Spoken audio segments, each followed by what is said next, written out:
Man, top of the morning. Shout out to all the people out there. Shout out to NYC, Brooklyn, Bronx, Manhattan, Queens, Staten Island. New York City is the state, and that's the boroughs. You see the title, I'm not gonna hold you, man. This one here is straight New York. Shout out to my dirty Brownsville niggas. Stay to the end of the video. You know how I do it, gets spicy. If you've been rocking with the channel, I appreciate you. Continue to rock with me. It's different over here. If you're just checking in for the first time, man, hit the like button on the way in the door and hit the subscribe button on the way out the door. So for this one here, and this is for those who really, really want to get an idea of what New York is about and what New York was about back in the days. This is some ancient history. Man, shout out to anybody that I didn't mention. I'm not from that side of town. You get what I'm saying? So I only know who I know, so it's no disrespect if I don't call your name or you're not mentioned in this video. You know who you are. So please, before we even go there, don't get in my comment section. Yo, let's not do that. You get what I'm saying? I'm just bigging up, you know what I'm saying, the area and those that I know and the things that I was a part of. So let's get right into it. Yeah, so back in the days, you know, I used to hang out at Albee Square Mall. If you know about Albee Square Mall, you know about Albee Square Mall. It's downtown Brooklyn on Fulton Street. Well, it was.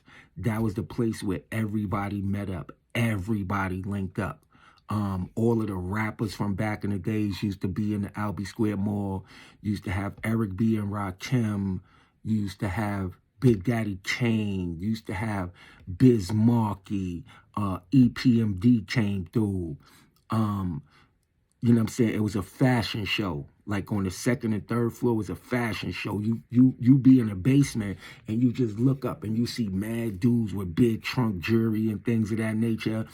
But it was a whole nother scene going on and unfolding downstairs on the first, well, not the first floor, but considered the basement, right next to the arcade, where those tables used to be next to the arcade across from the pizza shop. See, it was a whole other different clique and crew of individuals, and I'm going to point out one of them to you. If you go back to that, if you go back to that video, that Marley Marl Symphony video, where you had Big Daddy Kane, Master Ace, Kool G Rap, and all of them in the video, when they were sitting down at the table gambling, you feel what I'm saying? And one dude, brown-skinned dude with braids in his hair, he reached on his neck and he pulled off the gold chain and was putting it on the table. His name is Hawk. Shout out to Hawk. So this was one of the individuals that I met. Now, mind you, I'm like 8, 9 years old. And that's how, you know, dudes from the streets were so linked to hip hop and hip hop music and stuff like that. But they still have their own thing going on. So that dude name is Hawk. I don't know if he's still living. I haven't even seen or heard of Hawk since back then. You know what I'm saying? Like, I want to say 80,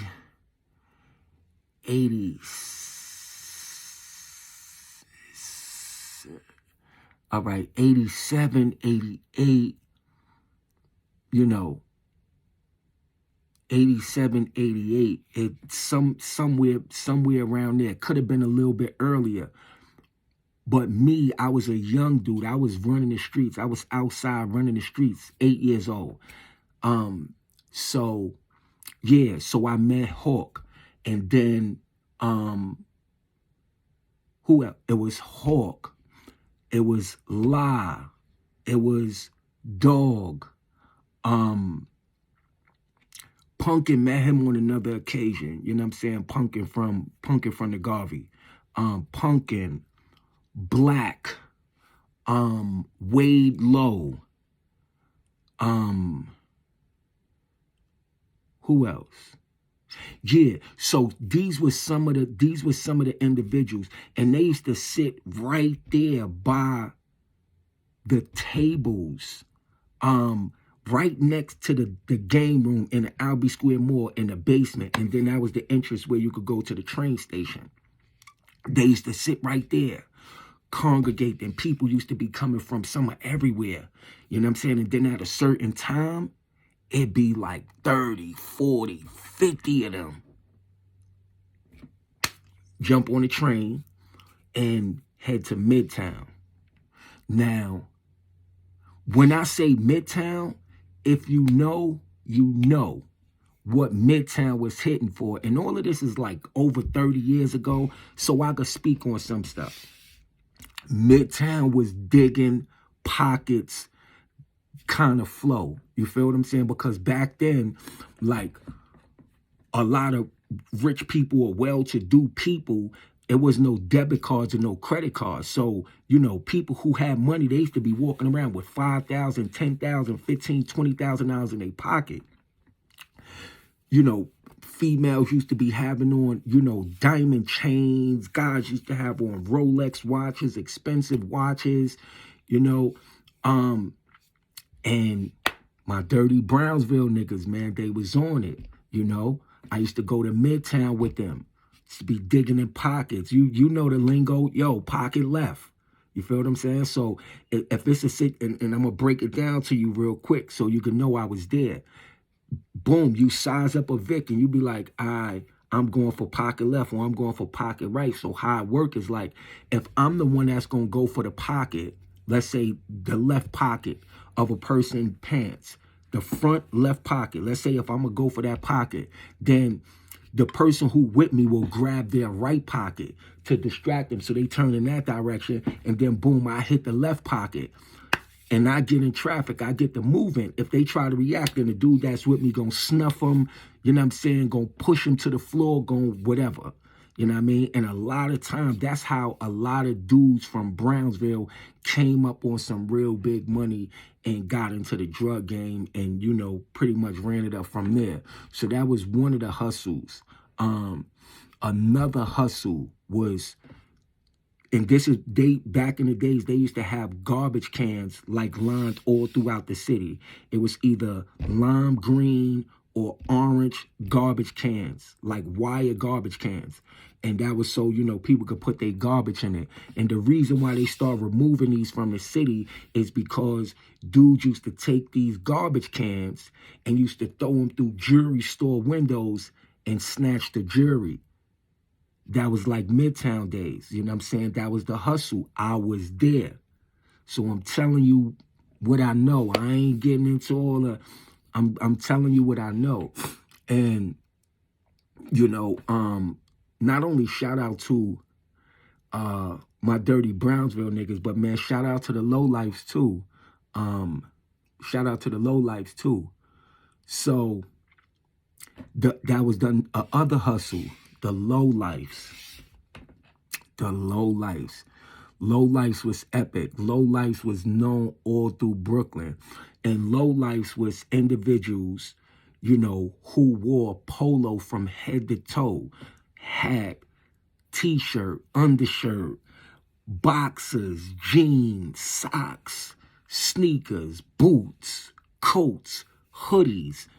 Lowlifes, you wore polo from head to toe. And how the lowlifes used to get all of this polo is they used to go in the stores. And I remember, I'ma speak of one occasion that I was actually there. Don't have to speak on many, but this is a famous one right here, right? And it's also somebody who wrote a book. The name of the book is called The Ville.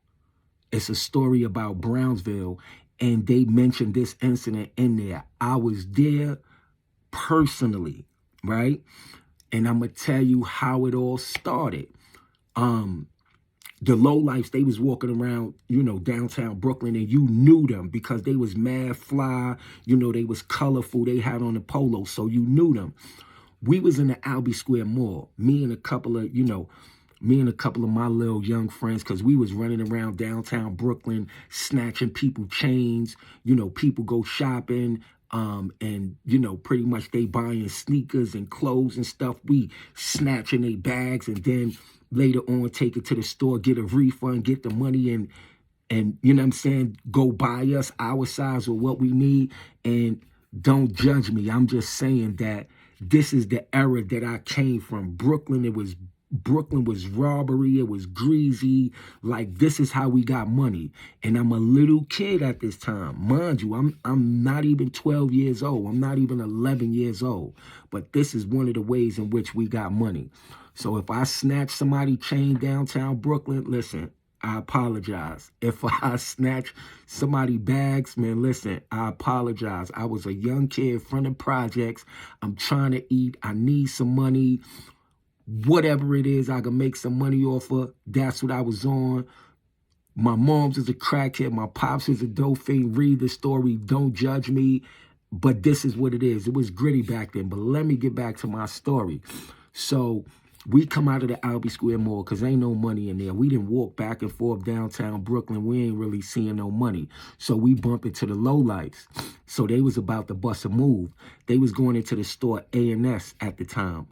I can't remember if they changed it to Macy's or it was still A&S, right? But it was the department store where they sold all of those up-to-date fashion clothes. So we all went into the store. It could have been Macy's. We all went into the store and all of the lowlife spread out.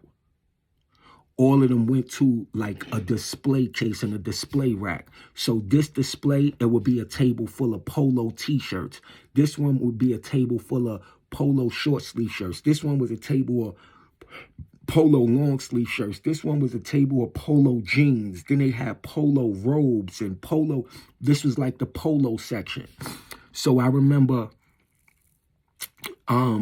everybody had spread out and was going to an area. And I'm standing there. I'm like, what the fuck they doing? You feel what I'm saying? And one of them made a noise or gave a signal or something, and everybody grabbed piles of, you know what I'm saying, clothes and started rushing to the front door. And it was only one security guard there. It was an old dude. I remember he tried to grab somebody and somebody snuffed him. Boom. Then somebody else came behind him and cut him with a razor, pushed him out the way. Everybody rushed out of the store. You feel what I'm saying? With all of these clothes. When I tell you, it was like 15, 20, 25 people, like just running out with displays of nothing but polo, all kind of clothes. And now that the security guard is manned down, dudes ran back in the store and start grabbing more stuff, just start grabbing other labels because they grabbed the polo stuff to wear. And then, you know, they would trade items amongst each other because somebody may have got 15 pair of jeans. So it's like, yo, boom, I'm going to give you these jeans. Let me get that shirt or let me get that sweater. I'm just guessing. I don't know what they did when they went back on their side of town. You feel what I'm saying? But that's my guess. Because if you took a display of 15 pair of polo jeans and you don't got no shirts and no t-shirts, it's like, how else do you get shirts and t-shirts? And you're not going to keep 15 pair of the same jeans. So that's my guess. I'm thinking that's how they did it. So they did that, and I'm like, yo, this is crazy. You know what I'm saying? All run out the store. You know, dudes running, clothes is dropping on the floor, whatever. Some they picked up and, you know, some they left there was gone. Then some of those dudes, I guess they had spread out and jumped on the train, or some of them, they just throw their clothes in a book bag. And then we stopped in front of another store. It was a leather store downtown Brooklyn. And this where all the butter soft leathers, the fly leathers, the leather, the goose downs and all of that. And it was the only store of its kind downtown Brooklyn. And this store was set up in a way where, like, all of the leathers was on a coat rack, but the coat rack, it had a wire alarm that go through the arm of the coat that connected it to the coat rack. You get what I'm saying? So you couldn't pull the coat off the coat rack because this metal wire alarm was connected to the coat through the arm part. You feel what I'm saying? So imagine like here the shoulder, a metal wire go through here through the arm part, and then it connects to the the coat rack. So you couldn't pull the coat off the coat rack. So man, I remember we went in this leather store. And the lowlifes, dudes picked up like whole leather racks and threw them through the glass window. Shattered the whole entire glass window, start throwing leather coats out, and dudes were standing outside cutting the arm of the coats with razors so it could release from the coat rack, and was taking the coats and leaving. I'm sitting here like, wow, like this is crazy. You know what I'm saying? And this is the type of time that the lowlifes was on. And back then you used to hear about the lowlifes a lot because they used to go to parties and like they was all dressed in polo. You feel what I'm saying? And I probably been to one or two parties that, you know, lowlife members was in. Because they attended parties all over. And they was well known. Back at that time, they wasn't really known for like drugs and guns and shooting and, you know what I mean, stuff like that. They were just known for wearing all polo, you know, sticking together. If they go to a party and it go down, you know what I'm saying, they gonna jump off. One of the founders of it was Ralph Lowe. I believe I met him in person one time. And this was way back in the 80s, like had to be 87, 88, 89, sometime around there. And we happened to be in Brownsville. I was in Brownsville with my cousin. And he was like, yo, that's Ralph right there. And I believe Ralph was with Sport. I believe Ralph was with Sport at the time, Sport Low. And again, I don't know Rob Lowe and Sport Lowe personally, but we was on that side of Brownsville that day, and dudes was like, oh, yo, there go Rob and there go Sport right there. And boom, we was keeping it pushing. And I'm trying to remember what part of Brownsville we was in that day. I know we had came from Brevoort, which is Fabulous Project. Shout out to Fab, F-A-B. Used to be in Brevoort because back then Brevoort had some of the baddest looking females. If you from Brooklyn, you know, you know. Every part of Brooklyn was known for something. And Brevoort had, I'm talking about some of the prettiest females back then. So, you know, we used to go to Brevoort. So I remember we had left from Brevoort and we went to the Ville. We went to Van Dyke. And we had two chicks with us. And we was going to their people's house in Brownsville. So they went in the building. I think we was outside smoking or whatever. Or they told us to sit on a bench. And some dudes came over and sat on the bench and was like, yo, what's good? Where y'all from? And we told them where we from. Like, man, we from the other side. Like, we from Fort Greene. You know what I'm saying? And niggas was like, oh, word, oh, word. And one dude told the other dude, yo, son, go get the biscuit. Go get the biscuit. And that was the first time I heard a gun being called a biscuit. And even though we didn't know what he was talking about, even though that was the first time like we heard that slang, biscuit, the fact that dude got off the bench and was going to the building like real quick, we knew, all right, nah, biscuit had to be a gun. It wasn't a knife because you would carry a knife on you. And from our side of town, you know, dudes used to stash their guns in the mailbox, stash their, you know, drugs in the mailbox in the building. So it was common sense. If he go into the building, the dude told him, go get the biscuit out the mailbox. You know what I'm saying? He didn't say go get the biscuit out the, you know, out the house, out the building. He said go get the biscuit out the mailbox. So we was like, oh yeah. He telling him to go get a gun. So I'm telling my cousin, I'm like, yo, you know what I'm saying? We got to keep it pushing because, you know what I'm saying, this nigga, he going to get the hammer. And we knew what a hammer was. Because like, man, you bugging, like, but he thirsty for the females. Like, they was going to their people's house to do something, and then we was out. You know what I'm saying? They was gonna be chilling with us for the day. But my cousin, he's so thirsty, and it's not my real blood biological cousin. that's how it used to be back in the days. Like if you chill with somebody a lot, this was like your A1, your day one. You know what I mean? We used to call each other, yo, that's my cousin, like family. Meaning like we're that close, like we're related. So he wasn't my blood cousin, but he was somebody, you know, that I was cool with and I hung out with a lot of times. So we call each other cousins growing up. And he was like, nah, yo, you bugging. And I'm like, yeah, all right. So I start walking, right? And as I start walking, my cousin was like, yo, nah, chill. And I turned around. He got hit upside the head with the gun, and we running, and y'all could quote me if I'm wrong, because I'm really not 100% familiar with Brownsville, even though I've been in the area a lot of times.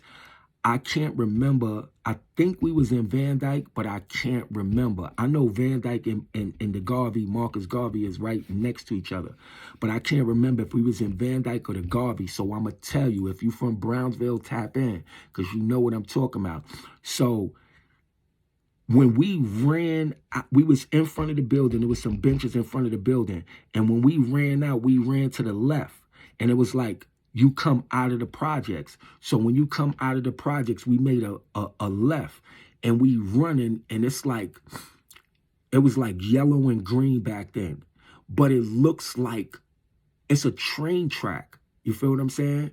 And it looks like a train flows over that track. But it's just, the train is closed in to where you can't see it. So you literally at a dead end, because back there where you running along the train track on your left-hand side, and the project is on the right-hand side. The shit is like a maze. There's no way that you could, if you're not from the area and you don't know how to get out of there, you stuck. So I don't know how we got out of there, but what I do know, we was running for udding. We was running for mad long, like trying to, you know, get to a place to where we could get out of the projects and get out of the area. And they threw a couple of shots at us or whatever. You feel what I'm saying? And we, you know, wound up going back over there another time and, you know, whatever. You know what I'm saying? But yeah, so I can't remember that was Van Dyke or the Garvey, but back then, you know, after that incident, and then, you know, something after that, and, you know, we got cool with a couple of people over there. You know what I'm saying? So we used to go over there, and then they had some, they had this clique that had started in Brownsville. And if you know, you know, a lot of people from other parts of Brooklyn or even parts of New York City don't even know this. And so this just lets you know, like, I was really outside at a young age.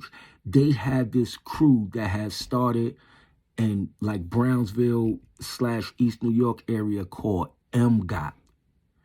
MGOT. And that stood for Money Grow on Trains. Money Grow on Trains, which means they used to rob people on the train.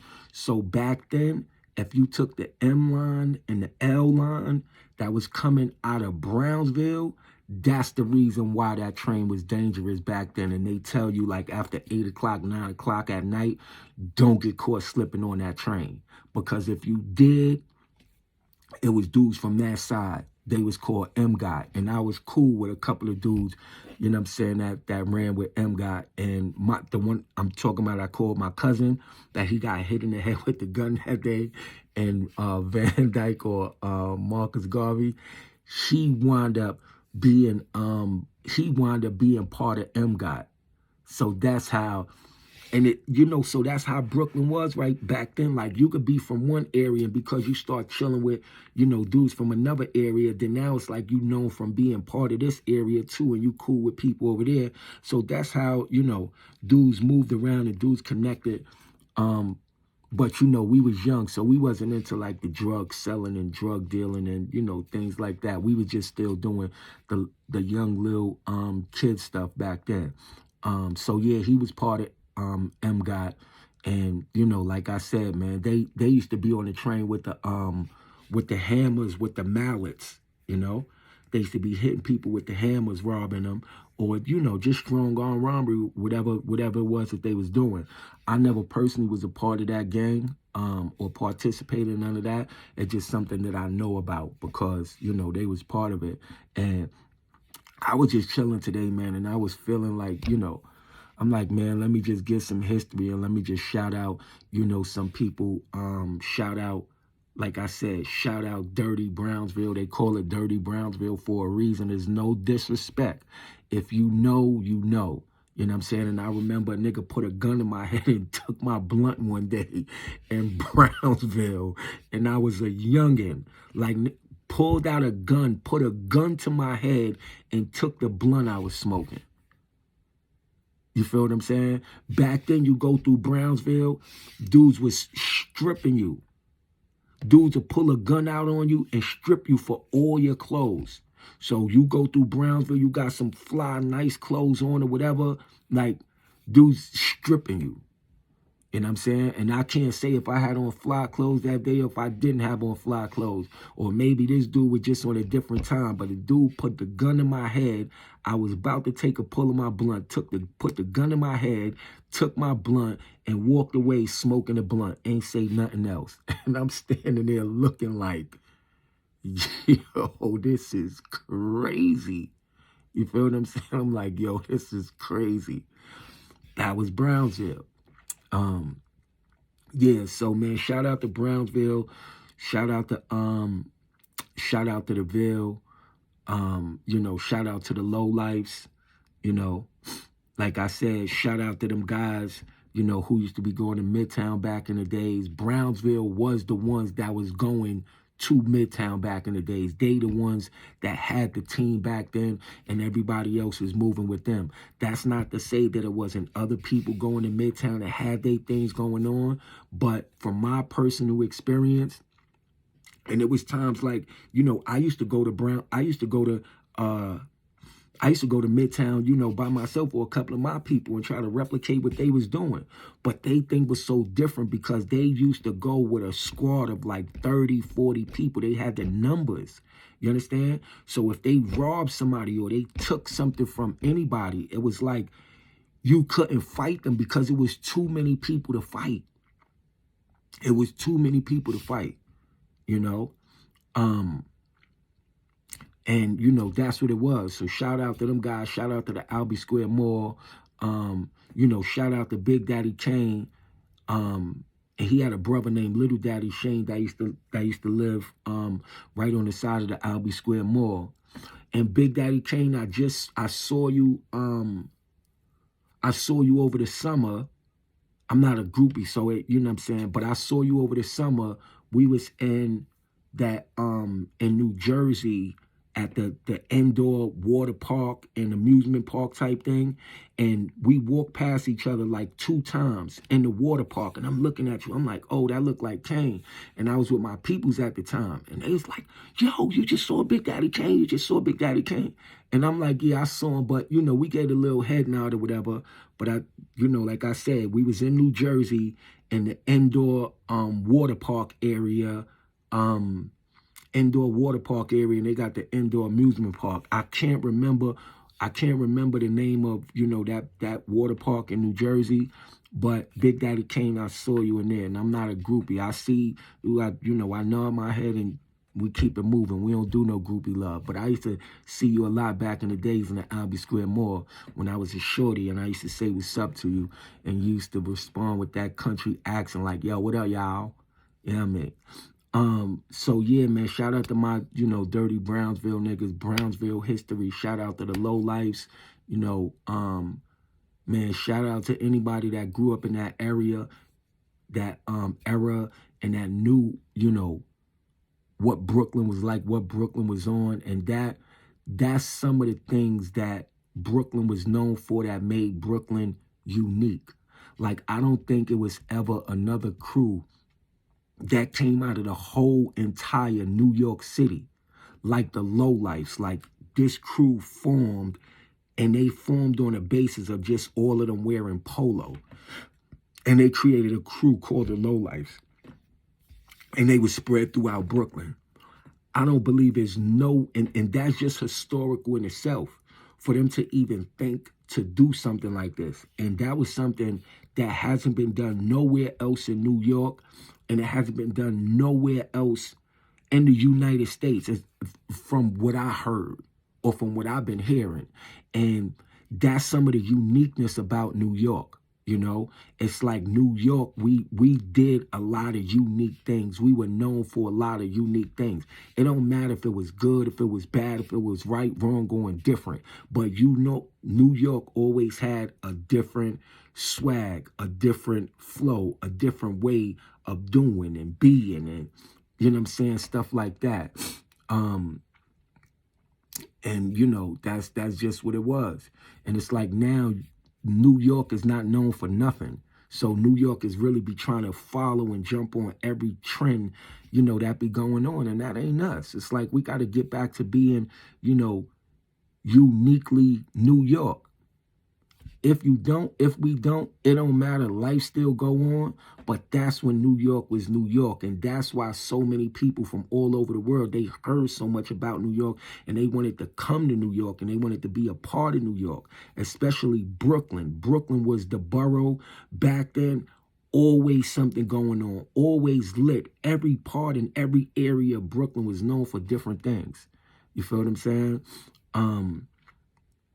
And you know, that was that. A lot of dudes in Brownsville, they came up, and that was something that, you know, we started doing in my hood. Dudes in Brownsville, they used to rob like the ice cream trucks, you know, the delivery trucks, you know, the dudes delivering the Daily News newspaper, you know what I mean? They stick those trucks up, and some of them came up off a lot of money, and that's how they got started in, you know, the drug game back then. You know what I'm saying? Shout out to my boy, you know, Dutch. May he rest in peace. Dwayne Harris. I was like my brother from another mother. We grew up, you know, coming up in the youth facilities, you know, back in the days, DFY. He was Crip, you know, and he was Crip on Rikers Island, and he was Crip upstate New York, and was living in population, you know, was doing his thing. He was little short, you know, brolic, get super major busy. You know, dudes respected his handle. And, you know, he wasn't no sucker, wasn't nothing to play with. He wasn't hiding in PC. He was in population, you know, moving around. And this was somebody that I grew up with, like in DFY. And then, you know, we linked up in the streets. But as we got older, you know, it's like I joined the Bloods and he joined the Crips. And I understand why he joined the Crips, because back then, Brownsville was cripped out. Like Brownsville was cripped out in the 90s. Brownsville in East New York, you know, the 90s with Rowdy Rebel and GS9 and them, because they all Crip, that those areas were predominantly Crip. So if you came up in those areas, that was what they turned first, Crip before Blood. And you had a, you know, couple of Bloods there. So man, shout out, you know, shout out to the 90s. You know, I used to be over there in the 90s too, passing through. Shout out to the 90s. Shout out to Brownsville. Let me shout out some of the areas of Brownsville before I go. You got Van Dyke. You got Marcus Garvey. You got Ceflo. You got Up the Hill. You know, you got Tilden. And these is areas that I've been to, you know. So shout out to Brownsville, man. And shout out to them boys, you know, that was getting that money back in the days, man. This one here was just a little reminisce. You feel what I'm saying? So if you stayed to the end of the video, I appreciate you. Even if you didn't stay and you just listened to some stuff, even if you got bored, this is New York history. New York ain't never been known for being a peaceful place. It always been gritty. It always been grimy. It always been greasy. It always been on what it's on. We're older now, and because that's part of my story growing up, I'm 100 times different than that individual that I was. But this is just part of my story, and this is just, you know, me reminiscing back about those days, because a lot of times the things that we do when we younger, you know, that's what led to me, you know, joining gangs and, you know, running the streets and doing all of the things that I was doing in the streets. And then it came a point in time where I got a wake up call and I started doing and moving in a different way, you know. And a lot of youth out there, this is what y'all need to know and y'all need to understand. It's like we made a lot of mistakes back then. You know, we ran the streets and did a lot of things, but the laws was different back then. You know, you could go to juvenile jail and, you know, get a couple of months. You could get locked up 100 times, go back and forth to jail and come out. It's not like that no more. You know, they hitting y'all like with adult time and y'all going to jail for 20, 30, 40 years and y'all 16, 17 years old. They trying to turn y'all lights out. It ain't really no breaks, you know. In the street, y'all killing each other up. So a lot of these stories is just really to let y'all know, like, yo, it's some of us older individuals that identify with you and what you going through and some of the things that you go through in the street. And just because we changed our lives and we trying to do something different or we're doing things different, it don't mean that we ain't been where you been. And so it's just to encourage you, like, okay, yeah, you can have that life, you can have that past, but you also could do something else with yourself. And that's what's really good. You know what I mean? So shout out to Brooklyn, shout out to Brownsville, shout out to my dirty Brownsville niggas, shout out to East New York, Crown Heights, Do or Die, Bed-Stuy, Bushwick, you know what I'm saying, light side and the dark side, you know, shout out to New York City, period. Brooklyn, the Bronx, Manhattan, Queens, Staten Island. This one for New York, and that's who we talking about. I got things to do, so I'm about to get in traffic. You know.